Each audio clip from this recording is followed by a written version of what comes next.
And many thanks again for joining us on KTN Prime. Now, the Building Bridges juggernaut is set to make its next stop in Meru this coming Saturday. Pundits have intimated that the Mount Kenya region will prove to be a different ballgame for the BBI meeting organizers. Divisions inside the Jubilee Party have been playing out in public for months, and they have threatened to spill into the BBI meetings. As we speak, there are two concurrent meetings here in Nairobi by both sides of the Jubilee political divide to consult before Saturday's rally. KTN political reporter Jeff Kirui is at the Pan-African Hospital, where one group is meeting, and he's now joining us live.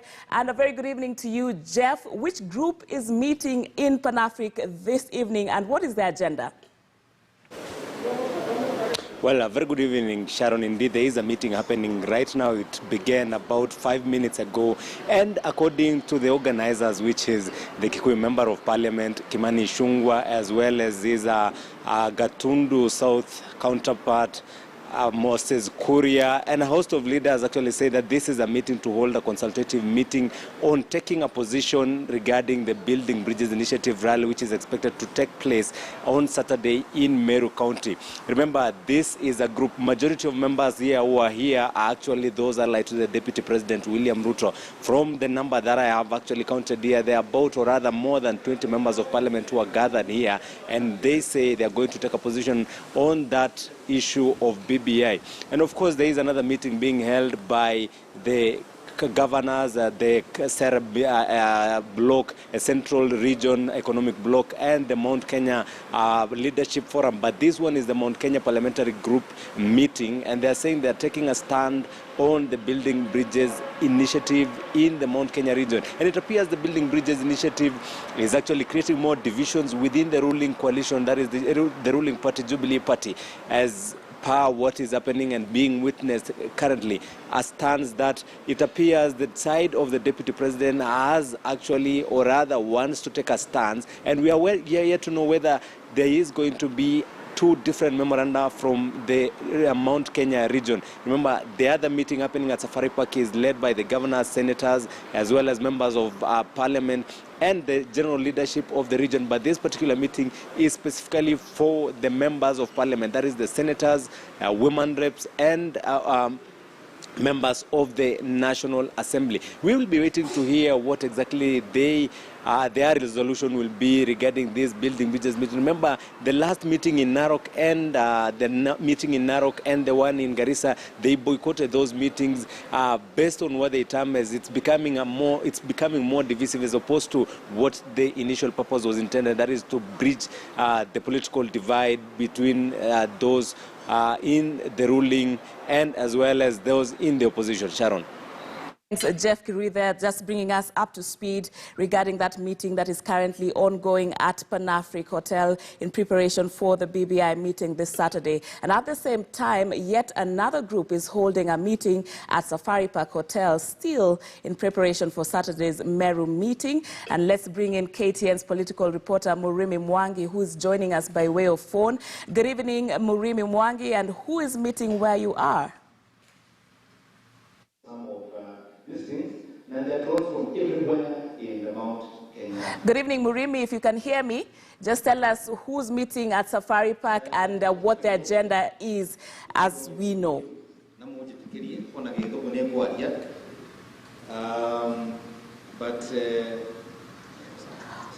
All right, we'll keep trying to get a hold of Murimi Mwangi, who is at Safari Park, where another faction of leaders are meeting there, and he'll be telling us exactly who's meeting at Safari Park and what is currently going on there. So we'll keep trying to get a hold of Murimi Mwangi. Meanwhile, the family of Sergeant Kipyegon Kene is calling on the Directorate of Criminal Investigations to provide them with Sergeant Kene's bank statements. The family is reading malice in the transactions conducted using Kene's cell phone line done at the wee hours of the night. KTN's Joan Leting visited the family in Chemasis in the county of Nakuru and now reports. Chemasis in the county of Nakuru. The family of the slain police officer is still trying to come to terms with their loss, even as investigations continue. The family now says that Kene's father, John, and his wife received money from Sergeant Kipyegon Kene at the wee hours of the night. The late Kene sent 35,000 shillings to his wife at 12:25 a.m. Wednesday, and 5 hours later, he sent another 10,000 shillings to his father. The family says Kipyegon had never sent more than 3,000 shillings to his family before. He also stops communicating on his phone at 9 p.m. every weekday and only responds to calls and messages at around 9 a.m., they say. Nilikuwa ningeuliza hii pesa ni ya nini na nini. Kwa hivyo kubikia simu baadaye hakuchukua simu. Na hakuchukua kabisa mpaka wakati tumepata habari mbaya. So tungeomba pia media mtusaidie tujue kuanzia Jumatatu hii account ya huyu ndugu yangu ilikuwa na pesa kiasi fulani. The family wants the DCI to investigate the people Sergeant Kipyegon Kene spoke to before his death. Tutapata kujua aswa kulikuwa na tension, kulikuwa na threats, kulikuwa na nini. Hakuna mtu amechukuliwa hatua, hakuna hatua yote amechukuliwa. Na kama imechukuliwa tuchulishwe.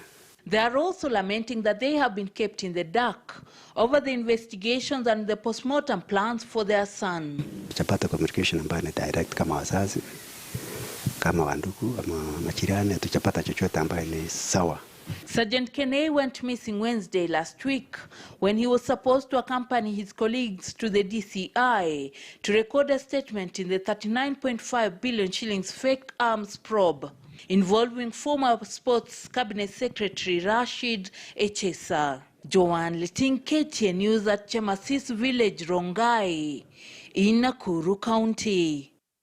Right, and now let's revisit our top story this hour, where we told you about the concurrent meetings taking place by both sides of Jubilee political divide. And yet another one of those groups is holding a meeting at Safari Park Hotel, still in preparation for Saturday's Meru meeting. Let's now bring in KTN political reporter Murimi Mwangi, who is joining us by way of phone. And a good evening to you, Murimi. If you can get me, who is meeting where you are?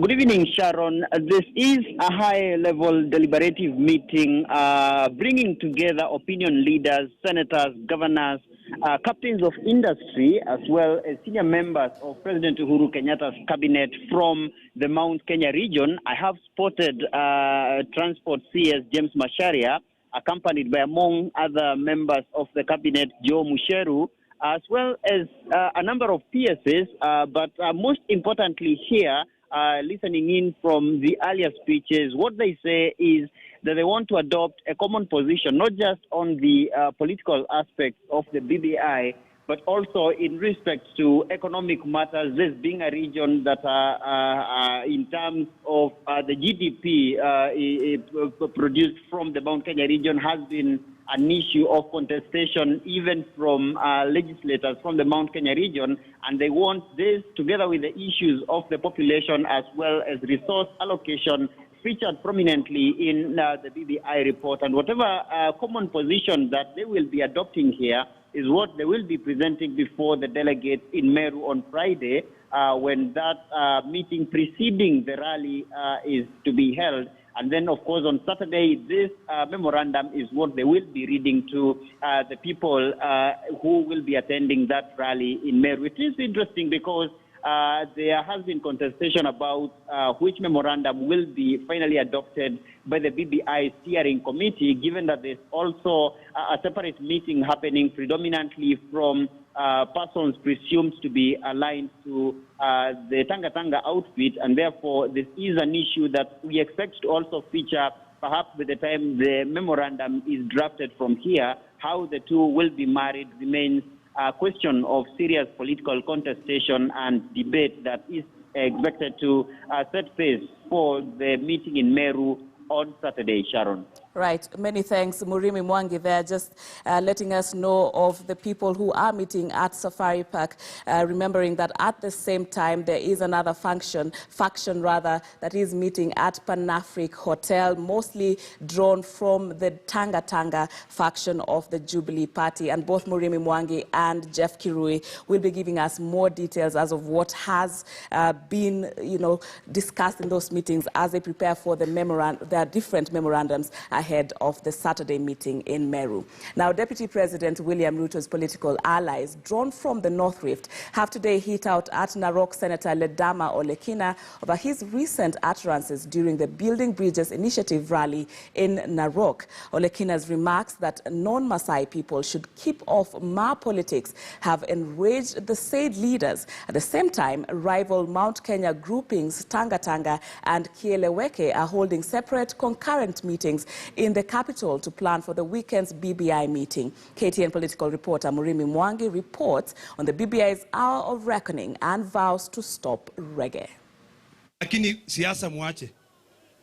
Hii viti ni ya Masaai. The statement that has become the key flashpoint of Saturday's Narok Building Bridges Initiative Sensitization Forum.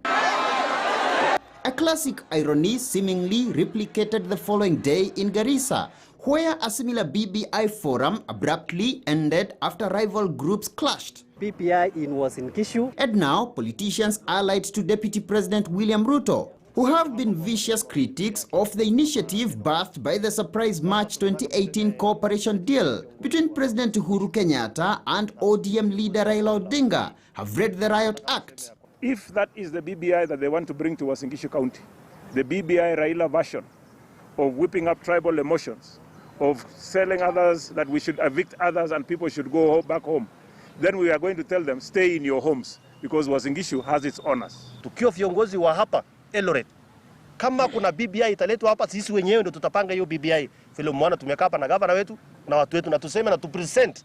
Hatutaki rali ya upuzi. Tunapoendelea. The latest events happening only days after a near similar scene in Kitui.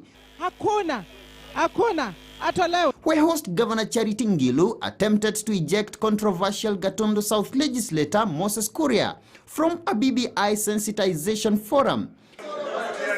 This trail of BBI fault lines now getting wider and threatening to re-emerge at Saturday's Meru BBI meeting. Leaders from the rival Kieleweke and Tanga groupings in the ruling Jubilee Party convening separate concurrent meetings in the city in readiness for the weekend rally. But how did the initiative, hyped as the masterstroke to put a stop to the country's culture of toxic, divisive politics, become cause of what looks like the exact opposite? I want to tell you this, Mureme Mange. We are treading on an extremely dangerous ground. You can imagine I come from a cosmopolitan region. The sentiments that were came from Kajiado meeting and then subsequently the Narok meeting are extremely dangerous. Let them talk, let it get out of them so that eventually we can be able to get a document that can bring us together. But if they pretend they don't want to, and then eventually after the document, those sentiments will come up again. When we agree that we want to discuss very critical issues, we should not have any side show. Because I know and I believe that the meeting that is being organized by Kina Moses, it is purely a side show. It is trying to flex muscles. Not only have the BBI meetings been about giving everybody the chance to vent out their years of pent-up frustrations and historical injustices, but also seemingly about what promises to be a grueling 2022 Kenyatta succession politics.